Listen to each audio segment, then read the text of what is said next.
I find them personally really fascinating because they're the sort of the behaviors that animals come with, so they're pre-wired into their brains and basically, allow them to, perform very complex actions that they, in order to cope with the challenges that they normally encounter in their ecological niche, For instance, instinctive behaviors such as escaping from a snake is something that mice can do instinctively without having to think about it too much, because these are behaviors that you don't have the luxury to learn. Because if you can't really you can't afford to make any mistakes there, and that's why they are pre-wired into the brain by natural selection.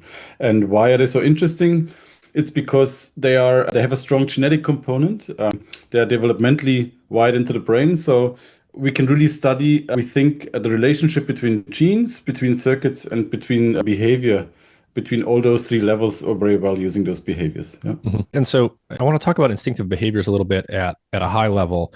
On the one Yeah. hand, we have these behaviors that are instincts, so they're baked into the brain. The animal doesn't really need to learn them, but that doesn't necessarily mean they are simplistic or purely reflexive, like tapping on your knee. They can be really complex and elaborate and modifiable by learning and experience, even though they're pre-configured. Exactly. That's actually one of the most fascinating properties of instincts, that on one hand, they're supremely robust, because as I said, you can't really afford not to escape from a predator the first time you encounter them. At the same time, you can't afford to not learn. If you're repeatedly exposed to the same, sort of stimulus, for instance, and you have to learn at some point that this might not be dangerous. Otherwise, you're living in this constant state of alert, which is not beneficial. So at the one hand, you have these very robust behavioral outputs. At the same time, these circuits, like any other circuit in the brain, can learn, can be modified by experience, but also by internal states.